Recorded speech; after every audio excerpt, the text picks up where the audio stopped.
Good morning, everyone, and welcome to today's open forum. Today is September 18th, 2024, and we're talking today about a new form that came out on Monday regarding rentals, And when you represent a tenant or a property, the compensation agreement now is required for that as well, whether it's $50 or $200 or $500 or whatever it is that you're sharing with people for bringing a tenant, or if you have the tenant, that is now required a compensation agreement. You're also required now to use a buyer brokerage agreement and use the rental portion of that. If you want to do a retainer, I think it makes sense to do with a renter. So you can do that on the buyer brokerage agreement. There's a place for that. If you guys need help with that, I will show you, but it's right below the sales portion of it. So I just explained with you guys off the air here about announcement from your admin. The new forms are now available on Paperless Pipeline. They are fillable, can be downloaded from the reference tab under new forms. If you have any questions, please reach out to your sales admin. That's Michaela at sales@flarealtyinvestments.com. You guys all have that email. And let's go ahead and click the reference tab here. You see it lighting up. Let's go ahead and click that. We'll go to the new forms. Your screen may be a little bit different than mine, but it's the same in general.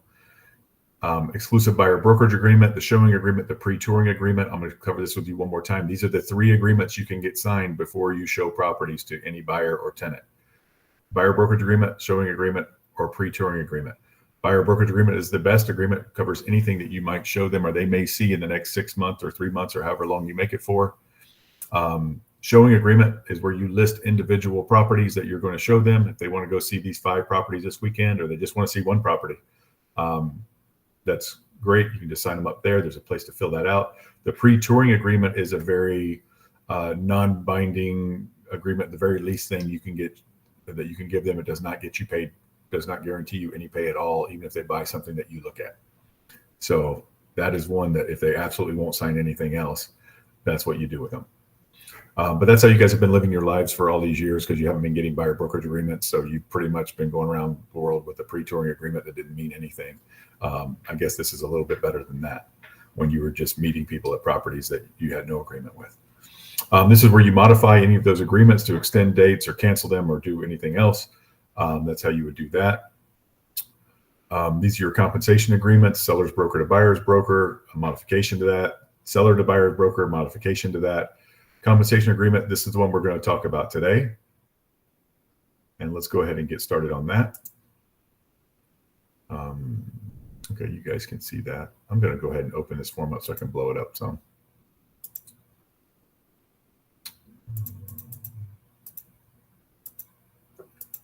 Here we go. All right. Owner or listing broker to tenants broker compensation agreement. So this is what you do, even if it's not listed and you have it. Let's say you guys are doing, you guys have done this quite a bit. I've gotten phone calls from you guys before. Hey, I have a friend who has a rental property and the tenant, and I found a tenant for them. Or it's some guy just lent, I have a tenant I've been showing around and the owner is doing it directly. So whether it's owner or a listing broker, this is what you'll have sign, fill out. Obviously they'll check which one. This is a fillable thing now, so you see you guys can do that on our site. The owner or the listing broker's names, the tenant's broker, that's going to be us if we're representing the tenant. If you guys have the listing and somebody needs this, then you'll put it here, you'll put FRI here and their brokerage here, or let them fill in their brokerage. The property address, obviously, listed by the listing broker. I don't know why that has to come here again, but it is. This is their form. The term, compensation with fully executed copy has been delivered to all parties. This agreement will remain in effect for 30 days. Sure, if you bring that, I don't know why it's not asking for the tenant's name. It should be asking for the tenant's name. I don't know why. I don't know why it doesn't ask for the tenant's name, but it doesn't. The term, this is what they're going to pay you. Either 50% of the month's rent, or a certain amount of cash, or a percentage plus a certain amount of cash. There's everything. Here's your tattoo. Brokers' commissions are not set by law and are fully negotiable. other terms. So it's that easy. Dispute resolution does not have arbitration on this one. Nobody's arbitrating $200. And there you go. Just a new form you're supposed to use to get paid for a lease. That's it. It obviously, I am not sure why you wouldn't register if you're a that's something I would write in additional terms. This is only good if it's the Johnson family or whatever family you took over there. Okay. So I don't know why there's not a place for the tenant's name on here. That's really unusual. I mean, I guess it's good if you bring anybody. So there you go. It's good if you bring anybody for those 30 days. And there you have it. That's the new form. So yes, because people have been asking, do we need forms for this? Obviously, if you guys have listed a lease property for lease since this thing, there's also not a place to put compensation on anywhere on the MLS for anything, so it's not on there. But this is often where, and people probably will be offering more now. People used to offer $50 because they had to offer something to put it on MLS, and it was worth you guys maybe making a phone call and introducing them for $50, which was a lease referral as opposed to a leasing fee. I don't know if you guys remember that. Some of you will. There was a lease referral and there was a leasing fee.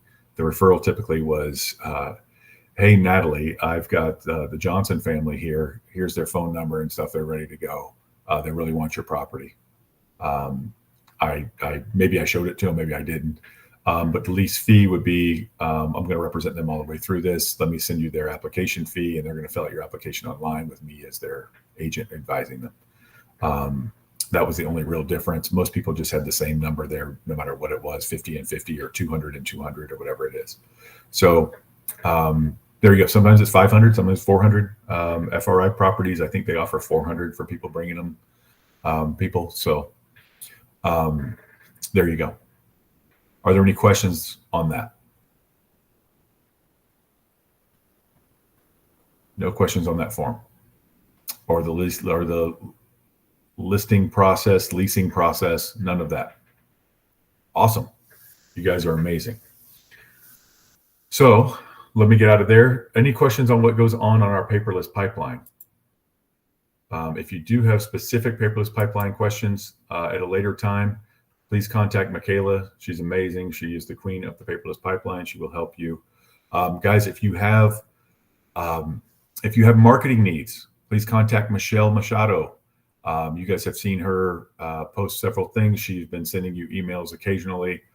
She's included on your all your invitations every Wednesday to these. So if you got this email to join us here, which you did, or you wouldn't have had the link, then you can contact Michelle through there. Michelle is a great resource for you for your marketing stuff. If you need a flyer created, if you need help with your social media, all of your free stuff she can help you with. If you have stuff for her to do off book hours, she can help you for money off time, like if you have a real project for her, she'll be happy to help you on her off time. She'll charge you separately for that.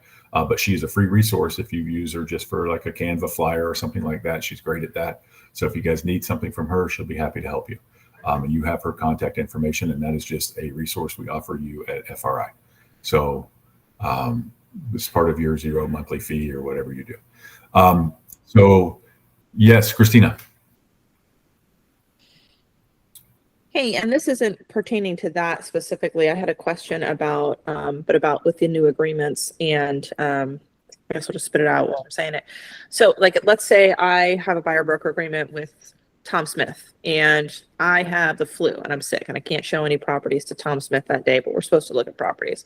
So I call Tammy, and I'm like, Tammy, can you help me out? I'm very sick. I can't show Tom these properties. And Tammy says, yes.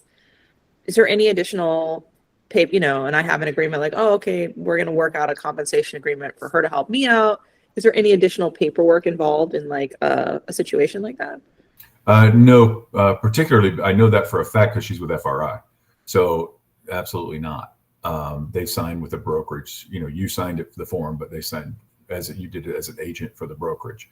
So no. If you have a Keller Williams agent show them something, then they would need to do something with Keller Williams as well. Maybe a pre-touring agreement would be fine with them. Okay, got it. It doesn't say that they get paid. Okay, thank you. Yeah. Guys, the pre-touring agreement, I'll go through these agreements with you guys again. I just want to be clear with what they are. Does anybody want to see that? Just raise your hand if you do, or don't raise your hand, just send a thumbs up or something if you want to go through these, just what they do again. Okay, let's do that real quickly. All right, awesome. So the buyer brokerage agreement is for everybody. This is what we recommend you do. It is the strongest form. It is what we recommend you do with everyone. This is form number 1, option A. If you just present this like it's the option, and the consumer / buyer, potential buyer, signs off on it. Okay, it is fantastic. It shows what purchase or exchange. This is what I was just telling you about the lease. This is a great place to get that, the lease. You can use a pre-touring agreement with a renter, but this is the lease. This is a retainer we talked about. I'll go over the retainer thing again because you guys continue to ask. The retainer is in addition to any compensation, so it does not come off of this amount unless you put down here, and you're certainly welcome to, X amount minus money, okay? Minus $500 that they gave you for a retainer, minus $1,000. Oh, sorry. Thank you very much for pointing that out. I'm not sharing my screen. I'm just enjoying myself over here. Let me do that.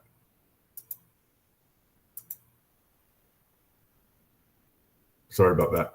All right, here we go. In fact, I'm going to blow it up some more and share that with you. All right, great. Yes, I can see it sharing now. Sorry. All right, buyer's brokerage agreement. This is the main one. This is the one you want. Sorry, I went through that, but this is the one that is for any property you show them or they find in any other way. This is much stronger than the old buyer brokerage agreement that I've been pushing on you guys for 10 years. This one is much stronger. This one has a non-refundable retainer that does not go against their, does not even give you the option of coming out. It used to give you the option. It was always non-refundable, but it used to give you the option of having it be applied toward their commission. This does not anymore. You can minus it from their commission if you want to. You're certainly welcome to do that. And you would do that here. You would just put negative $500 or negative $1,000 or whatever you wanted to do here. Again, these forms are on your paperless pipeline, completely fillable. Okay. They are different from the FAR/BAR forms with what I'll show you later. Additional fees, all that stuff, whatever you want to do. Conditional termination. Consumers request broker may agree to conditionally terminate this agreement. If broker agrees to conditional termination, the consumer must write a written agreement to this effect and pay a cancellation fee of X. Now, this does not say broker may void the conditional termination. This does not say, what it used to say was that they would repay your marketing and pay you this. It does not say they'll repay your marketing anymore, the money that you spent. So you may want to put in here whatever you spent on their marketing or whatever you think you're going to spend on their marketing.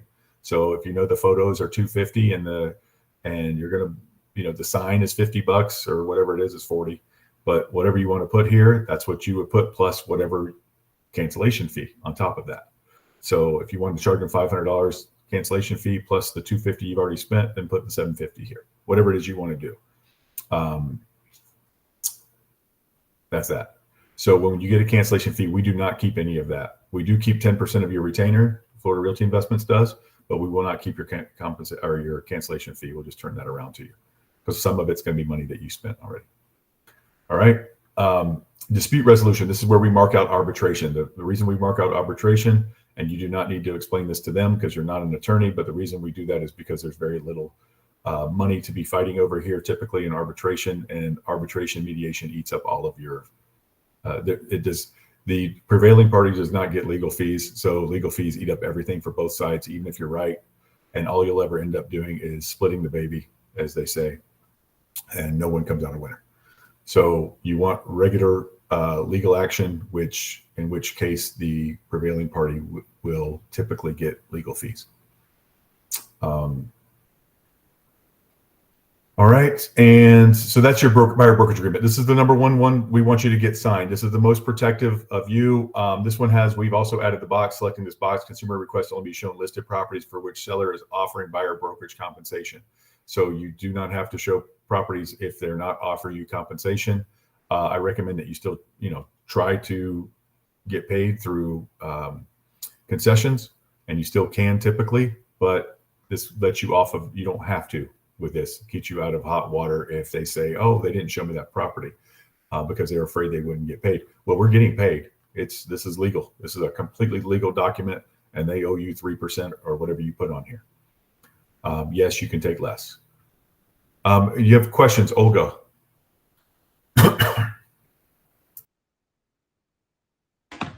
No, I'm sorry. Okay. Jacques, question. You might be muted. You guys, when I call on you, you might be muted. You should be muted, but you got to unmute yourself to speak. Jacques, I can't tell if you're trying to talk. All right. Juan. Yeah, here I am. On the general rule, we should always use paperless for all the contracts that we see there, right? For all the new forms, yes, they're all ready to go. Oh, okay. So what is it called? The other one that is in the MLS system, the Form Simplicity, that's only for the ones that we don't see in paperless, or when should we use? Yeah, you can use that for the other stuff that we haven't marked arbitration out on, or these that we've added the box to. So your listing agreement and your contracts as is, standards, whatever you're using, please use as is. You get those from Form Simplicity or Transaction Desk. Okay, so if I see it on paperless in the new forms, use it, and if not, then you can use Form Simplicity. Sure. That's the general rule. Fair enough. Yes. All right, and can I take advantage and ask you a scenario to see if this applies or not? Sure. Because I'm still crazy with the contracts. I have a client that is wanting to buy a piece of land anywhere in Florida, right? What document can I give him? Because he's only going to pay me if I find something, let's say in Orlando, but he's doing the same thing with people in Tampa, with people in Jacksonville, whoever finds them the right property, he'll do the deal with. Which of the three should I even do anything with that and only get something when I show him something, like a showing agreement? Yeah, do that. But a pre-touring agreement is something he can have signed with 1,000 people and not owe them anything. So pre-touring is something that if they won't really sign anything, or it doesn't make sense for them to sign anything with you, and you're just trying to satisfy this new rule, then a pre-touring agreement is fine. Doesn't say he's going to pay you if you don't find him anything, or even if you do find him something, it doesn't say he's going to pay you. Now, before you actually, meet him at a property and show him a property, I would get the buyer brokerage agreement signed, and you can put the location, Orange, Seminole, and Osceola counties, whatever you want to do, or whatever counties, Hillsborough, whatever one you're showing him properties in. Got it. So pre-touring to the point that we actually have a property to go see. Right. Pre-touring is fine for now. Well, nothing is fine for now. If you're just sending him MLS listings or whatever, you don't have to do anything. But if you're going to show him a property, you need to do that. If you're going to write him a contract, you need to have this filled out, and you can do the showing one and just list that property that you're doing. And if I call the realtors that have listed the property, do you know if I need to do, like in MLS, you mentioned that we don't have to do anything. We can send him listings and the whole thing. But if he has questions about a particular land or a particular property, and we call the realtor to ask those questions, but we haven't showed him anything, that's the same as showing MLS, right? I'm just asking questions. Yeah, you're not showing the property. You're just whatever. You got some questions for you in chat when you get done. Yolanda's asking questions. Perfect. Thank you. But you don't have to ask. If you want to call somebody and ask them about their listing, no, you don't have to have anything signed. Nobody's asking for that. None of my business. Thanks. Tammy. But if you are going to show him a property, I would have him sign the Mac Daddy form with the commission. Oh, okay. It's this one that I'm looking at, and you would sign right here. You put the location of, he's in charge. If he's got Juan in charge of Orange, Seminole, Lake, and Osceola counties, or whatever he's doing, Volusia County, whatever. You want to make sure you get paid if you're showing him land and he wants to go forward. Oh, of course. Yeah, but you answered it perfect, Ryan, because now in my mind it's like everything starts with the showing. Anything before the showing, we can talk, we can send them MLSs, we can, all that. But everything starts at the moment that I either show him or do a contract with him. So that makes it easier on my mind. Thank you. Yeah, and the pre-touring agreement means absolutely nothing, but it's hard to explain that to them. I'm going to show it to you in a second. Hold on one second. Let me get rid of that. Let's look at the showing agreement.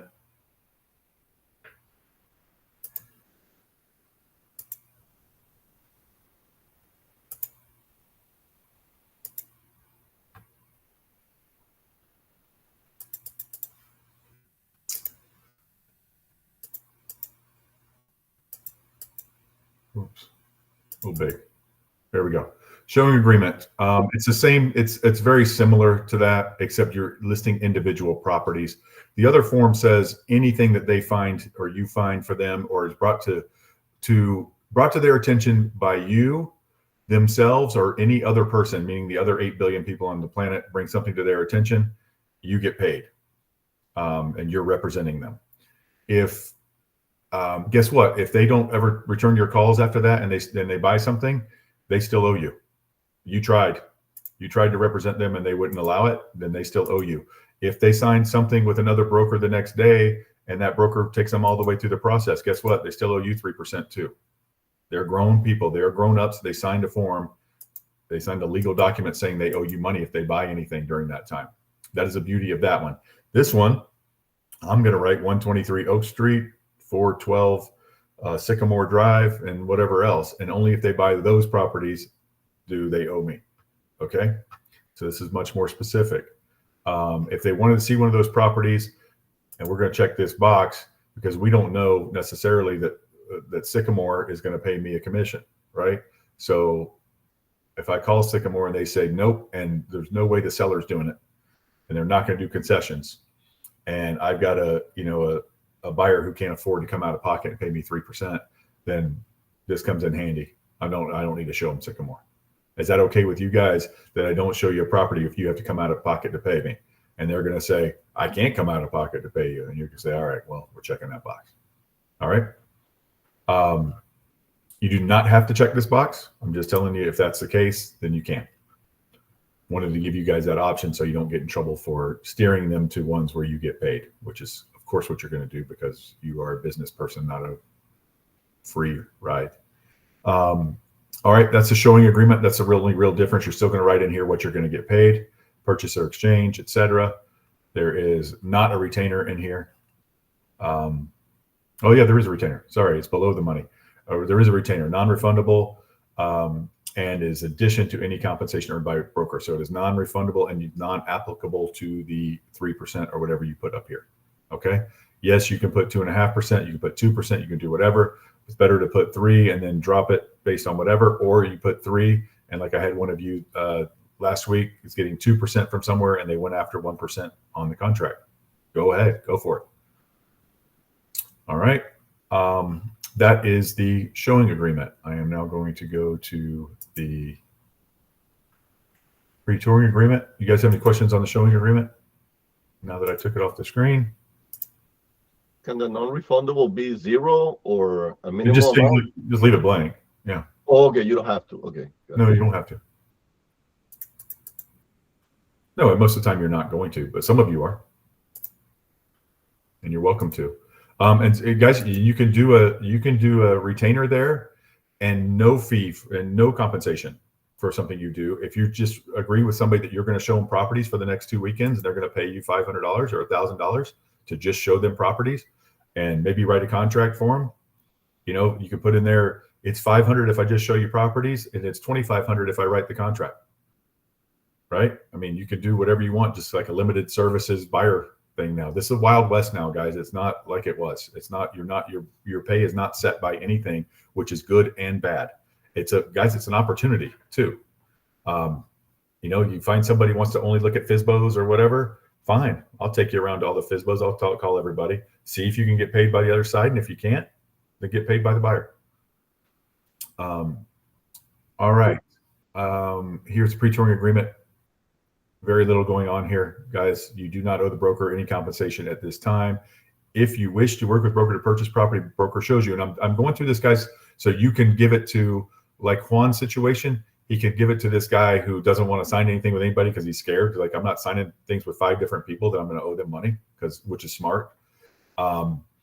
If you wish to work with broker to purchase property, broker shows you. Broker's compensation for services. This is where you put your 3% and all that. If you wish to work with broker to purchase a property, broker may ask you to sign a separate agreement detailing the parties' responsibilities during the sale.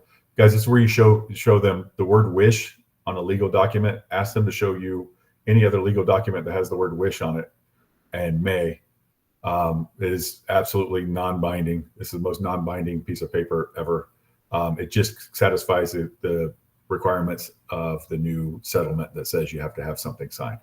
Who cares about all of this new settlement and all these rules? The MLS.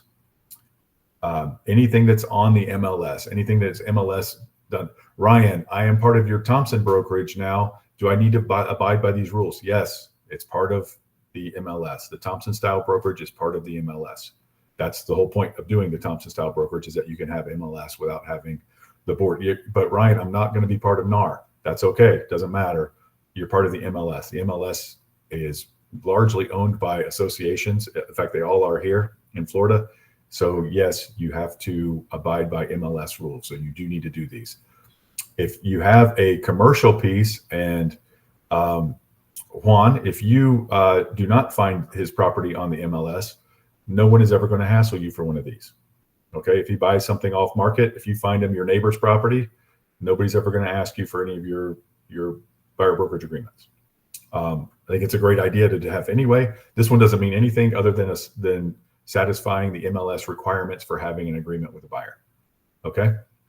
I don't know if you guys know this, but your broker commissions are not set by law, and they're fully negotiable. I don't know if you guys have seen that on any forums lately, but it's on every single forum you'll ever see now. All right. So there you go. There's your pre-touring agreement. Any questions? Well, let me get to the questions I have. Sunaina. You might be on mute, Sunaina. All right, we'll come back to you. Rakesh.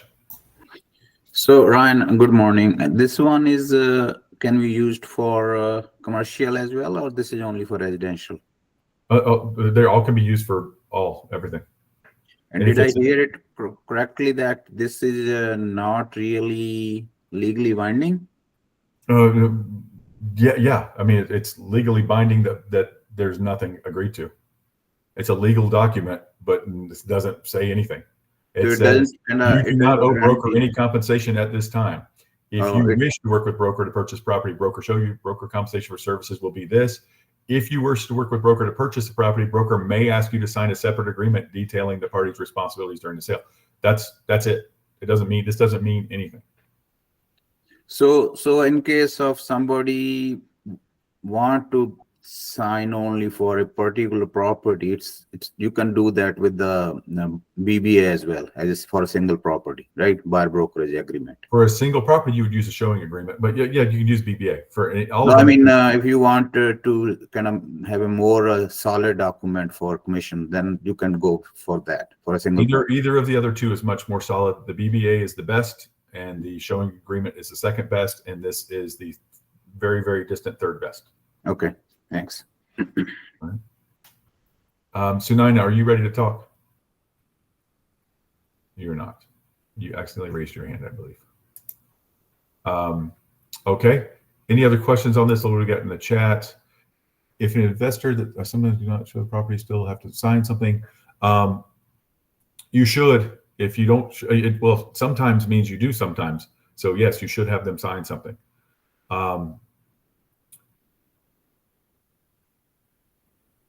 Buyer brokerage agreement in place. Does it protect you if buyers go see a new construction community without you? Yeah, they still owe you, Jenny. That doesn't mean the new construction people are going to pay you.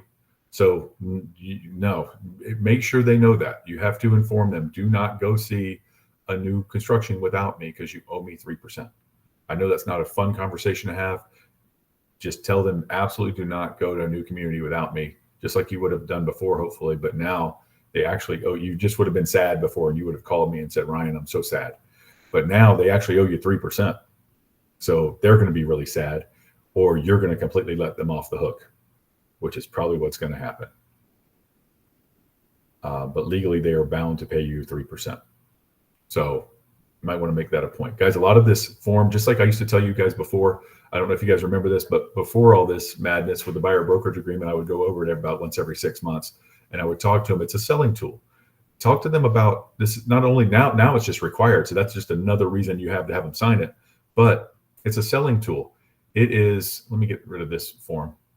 It is a educational tool. You teach them things. You tell them what you're going to do for them. What does a buyer's agent do for them? What am I going to do for them? And come up with your own things that you like to do, and let them know what you do for them. There's a lot of this form is educational.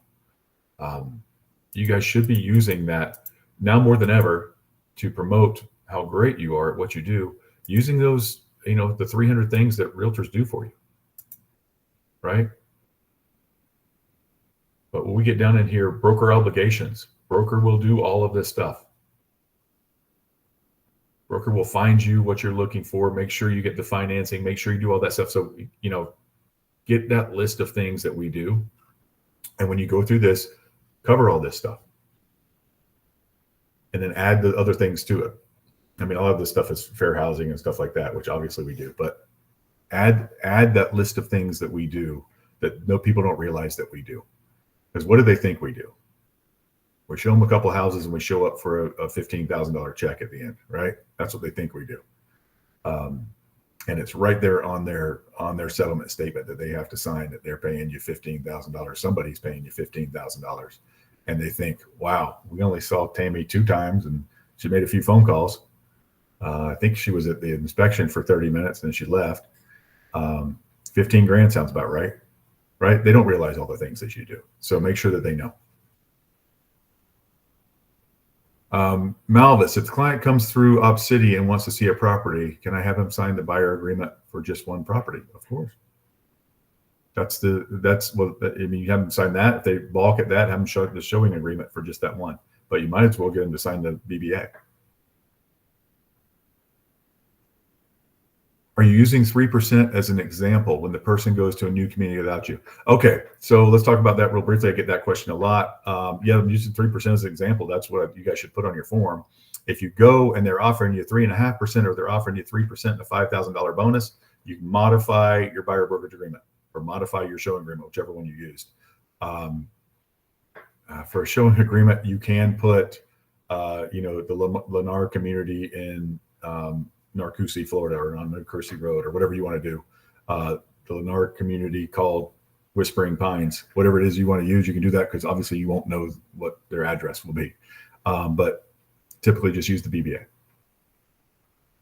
And you can also limit the BBA, guys. I prefer that you limit the BBA, even if you're just doing a showing, and when it says location, you can just put 123 Oak Street on your BBA. Here it is. If you have a showing thing and they only want to see 3 properties, try to use this and try to put location 123 Oak Street, 429 Sycamore Boulevard, right? Try to put them here. That's perfectly fine. This is a better agreement. Any other questions in chat? What are you guys seeing in the market? Let's shift gears from all of this nonsense NAR stuff to what are you guys seeing in the market? Anybody? Christina. Hey, I'm starting to see maybe a little bit more, activity. I feel like now I have to be more competitive with pricing. Sellers always want to test the market. I feel like now is not a great time to do that. So, but I am seeing, some, more things go pending. It seems like people are starting to dip their toes back in the water a little bit more. So some positive things. And then I had a question about those 2 new forms. Did I miss that? The form, yeah. That was last week. Yeah. Yeah. Okay, we're not going over that. No. I prefer not to. Neither of them is very important. Okay. One of them is completely worthless, and the other one is only good in certain circumstances when you're going to go over the amount allowed. When you have to get paid by the buyer, and you're going to go over through a concession, and you're going to go over the lending limit on that. So if they're limited at 9% or 6% or whatever, what a lender will allow them to take in concessions, and you're going to go over that, use that form to let them know they can go ahead and pay FRI the rest directly. I have a new home deal, and they're very nice. By the way, it's a great builder. It's called Onyx Homes. I think they're out of South Florida. My buyer is buying in Groveland, but if anybody's looking, they're offering 3% on the first deal and then bonuses each subsequent deal. They're all concrete block, not even block, just solid concrete. They're 3D printed homes. Uh-huh. But they're good homes and they're paying people. They're asking me for the buyer broker agreement. I don't think it's hard. I know they don't need to have it, but is it harmful to give it to them? No. Is there like, okay. That's fine. I don't know why they would need it, but that's fine. I think they just don't know. But nobody knows yet. Nobody knows what they're doing. Yet. No, they don't. But yeah, I'm just seeing more. I think more people are like, let's go. Let's get into the market. Yeah. So Gigi just asked in here, and this goes right off of Christina, and it's what people are talking about on the internet as well. I think that it's my opinion that people are waiting for the rate drop this week. I think that some people are waiting for the election. Does that make sense? Not really. The election part, the rate drop makes sense, obviously. And I think that right now, if you're seeing some pickup in the market, I think it's probably because people are saying, well, they're about to drop the rates. That'll trickle down to mortgages by the time we're actually ready to buy. So let's start seeing what's out there. And I think that obviously, guys, when the rates drop and the buyers get back out there after the election, prices are going to pick back up, or they're going to at least hold steady. And I think the sellers will start testing the market again when they see how many buyers are out there. I do think buyers will come back soon. Hang in there, do your marketing, get your buyers. Now's the time. Now's the time people are starting to think about buying. Quarter point rate drop won't mean much. Yes, it will. It will mean something. It'll mean something to people because they've been waiting on it. Inflation, the numbers, the jobs numbers, all that stuff has not been good, but they're going to do something to get this market going. So I do think that the quarter point, I'm telling you, if I've got to wait a week for a quarter point, I'll wait. So, you guys decide what you want to do. I don't know that a half point, I thought we were kind of expecting a half point when the fake jobs number came out and all that, but now they corrected it and it looks like it might be a quarter point, but who knows? Hopefully they'll do a half point. Certain people want to get votes. And so we'll see what influence they have on the Fed. Supposedly none, but we know better than that. Lori. I was just thinking of how happy we were the first time the rate dropped below 10%. Yes.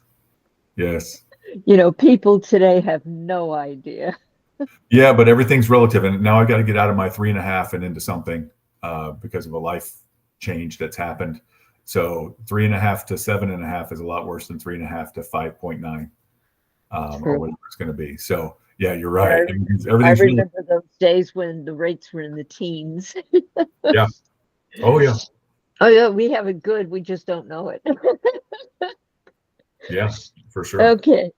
Well, everything's relative. I've got to get out of this house of my 3.5 and into something, and so it's a little different. I agree with you. I mean, historically, these rates are great, but prices eat that up, guys. It's about how much people can pay, and if rates are low, values go up because people can pay that.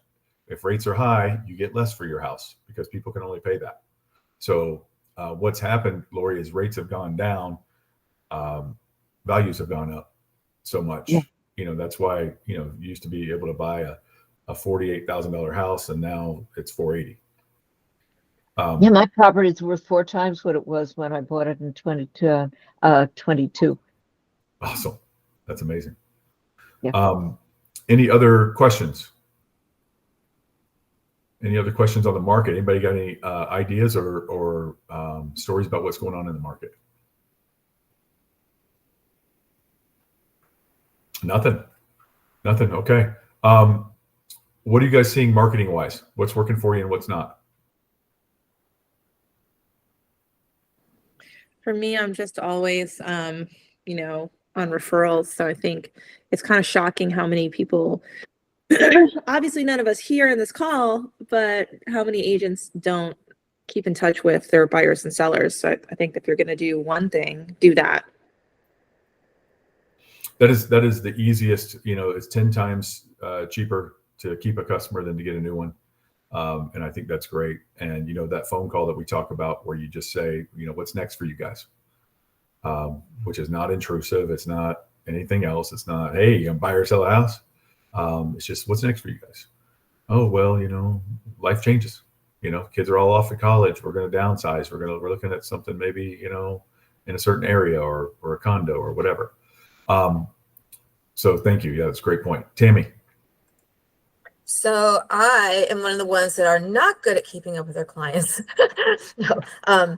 So anyway, this lender's been taking me to breakfast and trying to get my business, and told me that his coach said, to not use Zillow anymore, blah, blah, blah, blah. But he finally, the message got through to my head to work your clients in your sphere. So I was like, how do I call people that I haven't really called in a little bit? So I went home and I started like in 2016, and I went through my list and sent everybody that had a home a letter and the value of their home. And that year I sold a lot of houses, but I only sent 4 letters. And then in my letter, I said, I'm going to give you a call and follow up. So I called 3 of them. And the 4th one, I procrastinated on Saturday. And I was like, oh, I'll call her Monday. Well, on Monday morning, my phone rang and it was her. And I'm like, oh my gosh, Tommy, how are you? She goes, oh, you still have my phone number? And I'm like, yes. She goes, well, your letter came just in time. And they're the last people I would ever think would move. And she's like, we're moving out of state. I'm like, you're kidding me. She goes, yeah, I know. I'm surprised too. So anyway, I got a listing and I was like, oh my gosh, this stuff works. So I just sent 10 more letters last week. I need to call all those people. But so I'm slowly doing each year and sending letters with values to give me an in to say, hey, I'm going to call you in a few weeks to follow up, blah, blah. So that's what I've been doing. Wonderful. And how much are stamps now? I just bought a pack today, and she took 2 off because I mailed 2 letters. They were $14. The remaining balance, yeah, it's $14. How many did you get, Tim? I'm trying to get a value of per stamp. Oh, stamps are like, I don't know how many I got.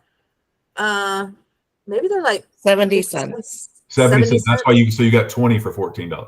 Yeah. That makes sense. Thank you, Rita. So was that worth it, sending out those letters to get a listing? Yes. Oh my gosh, it was like a revelation. Like, amazing. How much money you're going to make off of that, as opposed to me paying Zillow every month. I mean, I'm still going to pay Zillow, but it's kind of like, oh my gosh, this is great. What's that called? That revenue? Another stream of revenue is my own hard work. Yeah.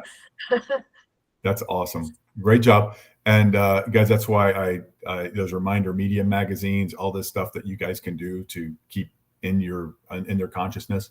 And we talk about mailers and stuff like that, and how we open our mail over the trash, which I literally do. But there's a time they work, because you send out 1,000 of them. Well, I mean, 3 of those people are going to be doing a life change. I mean, just the way it is, right? 3 or 5 or whatever are going to be doing a life change.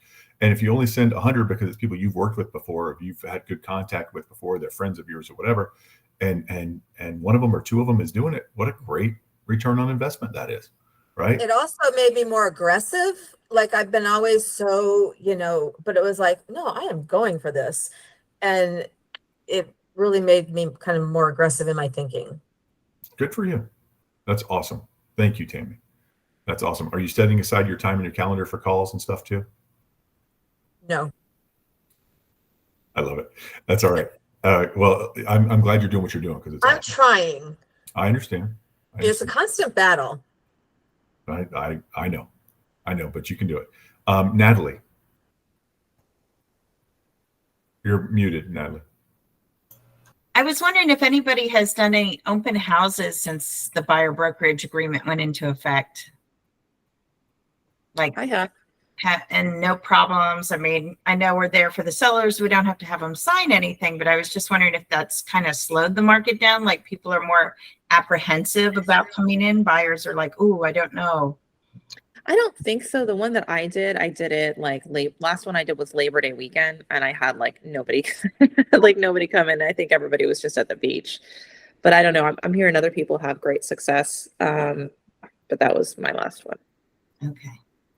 I have heard that they are pretty good open houses.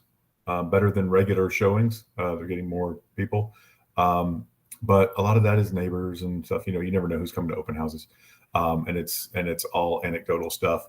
Guys, don't believe everything you see on these Facebook groups and all this stuff.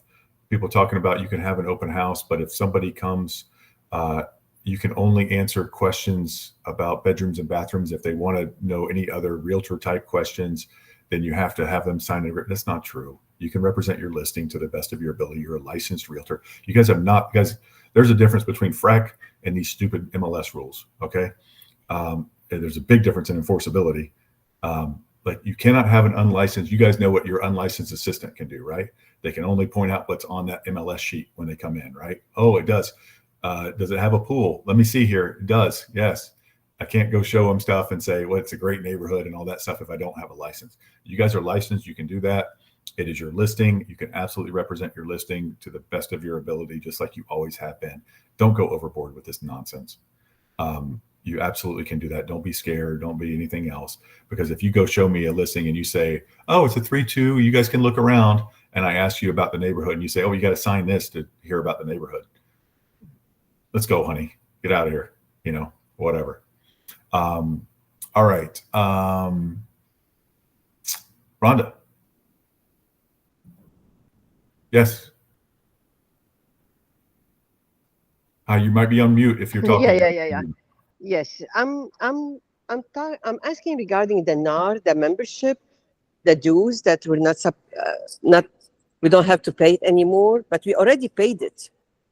No. Okay. When did you pay it? And when first of all, let's break this down.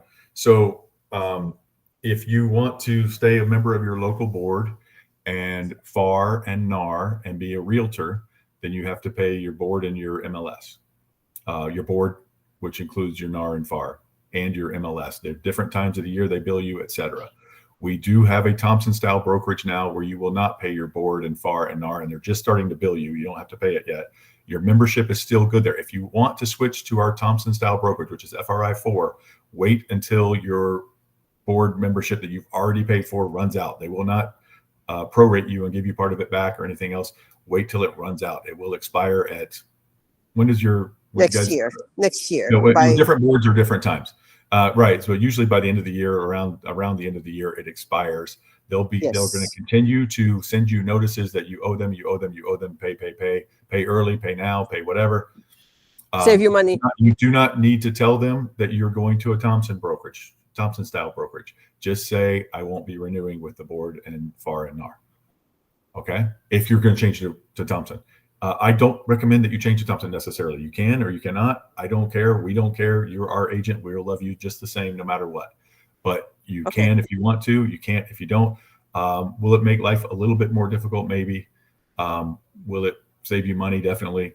So you decide on that based on all the things that I've told you. And I will be probably making a separate video just to go over that. But we did have a training on it a few weeks ago. You're welcome to look at that. I went into detail with that. I am not talking you guys into changing to that brokerage at all. It's just an option for you. It's an option for anybody else out there who's mad at NAR or is mad at thing, wondering why do we pay a board and a FAR and NAR if they don't do anything for us. Those kind of people, if they want to join our Thompson style brokerage, they're certainly welcome to. Good to understand. But those of you, I have had some of you saying, hey, I'm a member of Aura or Oscar or one of these boards, GTAR, and I want to switch to the Thompson brokerage. Can you switch me? I'll tell you, wait till your membership expires. It's over. You've already paid for it. So wait for it to run out. They're not going to give you any money back for switching. Thank you. Thank you, sir. You bet. Christina. I just wanted to say, so I did the thing that Oscar is offering for the Supra Key membership. So I made that switch. So just for the Supra, so they're allowing me to continue my Supra Key membership through Oscar. I probably should have checked, but I went to show properties this weekend. I was able to get into the house. There was another way, but they don't have the same automatic reciprocal agreements with like Lake, Polk County, with the other counties like Aura did. So if you are doing the same thing that I did with Supra, and you're showing properties outside of like Osceola County, or, you know, you're looking in Polk, or just make sure that you arrange access, you know, because it's not automatic. Old school, like you had to do old I school. thought when you would I show did the up. same thing. I did the same thing, but I thought on the form she sent there were all these I thought so counties too. that you could check off. They said no. And then I we'll don't have know to what check it into is. that. You must have to call them before you go. Well, no, I they said they took care of it for you. They had these counties that you could check, and then, but I'm going to check into that since you I said don't even that. know if I got that. I don't even know if I got that. I think I just assumed. I know I did whatever they sent to me. I don't remember seeing a form to check. And then they did one for the Space Coast. They did one that you filled out for all these other places, Daytona, I think, and Lake. And then they gave me a separate one for the Space Coast. Okay, cool. Yeah, so I did that same thing. Our office did the same thing. Carissa and I through West Volusia. They had the same opportunity to do that, so we did it through them. And I didn't check off anything, so I'll have to, if I ever show anything, I'll have to go contact them. I did not think of that. I'm glad you said that. So those of you who have done that, make sure you have contacted whoever you did it through. All of the neighboring boards were offering this. Lake and Sumter were offering it, Osceola was offering it, and West Volusia was offering it. We did not pick West Volusia for a particular reason, just one of the ones. West Volusia set up all the secondary access automatically for you. Wonderful. That's great to know. Thank you, Tracy. Let's see who's next. Lori. Hi. Lake, when I'm in Lake County, and when I signed up with Supra, again, I had that whole list you're talking about. I think it depends on which board. So you have to double check, but I know that my lockbox key will open any of the other that I checked off, but I always double check if I'm going into another county. Anyway, the question I have is with Thompson's, if we sign up with Thompson's, does that change the split that we have currently with the company with Fry? It would change you're going to have to sign new paperwork, which will change your $350 to $399. Yes. Okay. Just wondered. Because that's the fee now. Not for any of you who are already joined us, but if you've just joined us or you're joining, actually, if you're joining us, well, all of you who are on this call are $350. And it's not going to change. Right, but if we go with Thompson's, then it will change because it'll be a whole new contract. Yes, correct. You'll be signing. And if we're not happy with Thompson's and we want to go back one day, then we have to sign a new one with Fry. Correct. Okay. It's not as clear as mud as it used to be. It's better. Good. Thank you, Lori. Juan. If you go to Thompson, do you still get the IMAP and the Realist and all that stuff? I don't know if that comes from the MLS itself or if that comes from That's a great question. I'll find that out. There's one thing I think you don't get, and I'm not sure which one it is. I don't think it's Realist, but I can find out. I'll get on there and mess around and see what I get and can't get. Cool. And I still have access to the Florida real estate listings. You have to sign in separately with that. It's different from the MLS that we usually have. MLS Advantage? Yeah. Yeah, you still have that. That's part of the MLS. And you'll have transaction desk still, but you won't have FloridaRealtors.org. You won't have Form Simplicity, but you'll have transaction desk, which is the same thing. And the other question, Ryan, is I'm very new about listing properties. Right now I'm listing my own, and there's a little button, the one that says reverse prospect, I think it's called. Mm-hmm. I was planning on trying it out because it looks like whoever's there shows interest. I just wanted to get you people, you and everybody else's thought. I've never used it. Is that something worth? Yeah. Yep. That's something you want to do. Who else has used reverse prospecting? Somebody pipe in if you've used reverse prospecting. I can tell you that I have, and it's worth doing. I have.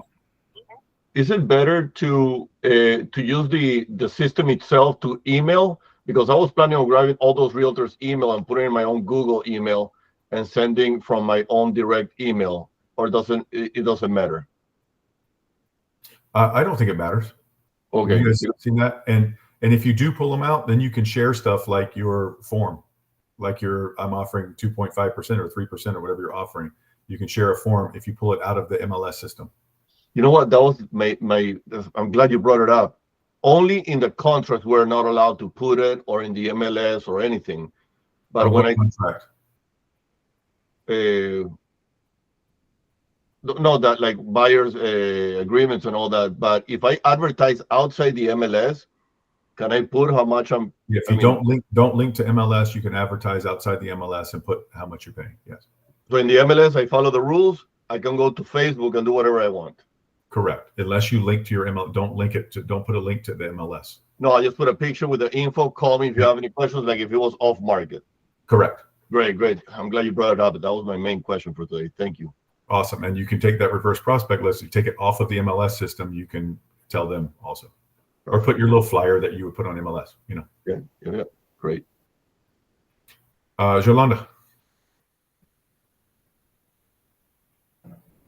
You might be on. Ryan, I have a friend that she was a realtor with us, and she stopped paying the Aura. And when she went to renew the following year, she didn't pay for a year. And when she went to renew the following year, they carry over that year that she didn't renew. They can carry over a whole year. I don't think they can. But then she should go to a different board. But they I know they charge you like a fee to like sign up and set up fee again. Which I don't know, the fee is high. Okay. Well, you probably raised their rates, and they probably charged her a setup fee again. Mm. But she's welcome to go to a different board. They all have the same. Most of the ones around Orlando and Tampa, where you are, they all have the same. Whether she goes to Lake County or West Volusia or Osceola, they all have the same MLS. And most of them are a few bucks cheaper. And most of them don't have a bunch of different a different lockbox. But it's going to be a mess wherever you are with the lockboxes. I was going to get into that earlier about you guys talking about lockboxes, because you've got Aura agents listing things in Lake County and Lake County agents listing things in Orange County and West Volusia. A lot of West Volusia and Seminole crossover, and a lot of Osceola and South Orlando crossover. And it's just great. You never know what kind of lockbox you're going to get till you get there. And so now we all have to carry two. Thanks, Aura. And they say everybody's going to switch, but I don't necessarily believe that. As much as these other boards have been crushing them for switching, I don't necessarily believe everybody's ever going to switch. And the feedback that I've seen on those boxes has been very mixed. Rita. I have a technical question about the reverse prospecting email address list. What I do now is I copy and paste each email address separately. Is there a way, maybe Juan has done it before, that can you copy and paste the whole list somehow? I don't know. I've never tried that. I've always responded individually through the system, but that hasn't been since this commission thing. So nobody's curious about anything. Okay. So I don't, the answer is I don't know. Okay. We can try. All right. Or I might call MLS and ask them. That's probably the best. Okay. Thank you. Any other questions about anything? All right. What else do we need to talk about before we go? You guys don't have any kind of questions, no comments? All right, guys. So what we're going to do, we're going to present you guys. I'm trying to get out of this now. If they quit putting new forms out every week, which who knows when that'll happen. We are going to introduce you to something that we're going to be using, a style of marketing. And this uses, I don't even want to get too much into it, but it uses geolocations and stuff like that for the kind of people that you want to talk to. You pick them, you pick people who are going to look at open houses, and you geofence those people looking at open houses in the area where you have listings or the area where you're farming, and it automatically gives them ads, not just on social media, but on any sites that they go to. Your name and profile pops up for whatever whatever you want to put to advertise yourself is going to pop into their consciousness on their things just by the locations that you've been. So not only are they listening to you talk to your friends about your favorite new pair of shoes and then advertising that pair of shoes on your social media and everywhere else, but now they're tracking your location. And so you can go to a shoe store and not even talk about shoes, and they're going to hit you with shoe ads. That's the kind of things that they're doing. And that's the kind of things that we can do with real estate, and it is not expensive. And I'm going to have you guys presented with that, as you guys know, and I'm going to give you this speech when they come in. I don't know if it's going to be next week or the following week. I'm going to give you this speech when they come in, but we are 100% brokerage. That means you are not paying us 20 or 30% that a traditional brokerage takes, or 40% or whatever they take. And what we want you to do to be the most successful, not for us, but for you, a little bit for us because we get a transaction fee, is to spend that money, that 20 or 30% that we're not taking. Have the discipline to spend that money on growing your business. Spend it on marketing yourself, spend it on marketing your properties, and you will be more successful in the future. You'll turn one sale into two, two into four, four into six, or wait, 4 into 8. But that is how that works for you guys. We encourage you to brand yourself. We don't make you brand through us. You guys, we don't keep your contacts. We don't do any of that stuff. We want you guys to be successful. And that's how we make more money. We make more money by getting more agents, and we make more money by making the agents we have more successful. We want you guys to do that. So please, I will continue now that we're done, well, mostly done with this stuff. I will be back to presenting opportunities for you guys to invest and make more money. Yolanda, I'll introduce you to all the names and all that stuff of it this week or before they present. But it is a really, really good thing, and we are using it. Carissa's talking to them right now. We're going to be using it for our property management and for our agent recruiting.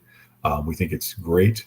Some of it is more expensive than other things, but we can target certain people at certain places and all kinds of stuff. So it's really cool.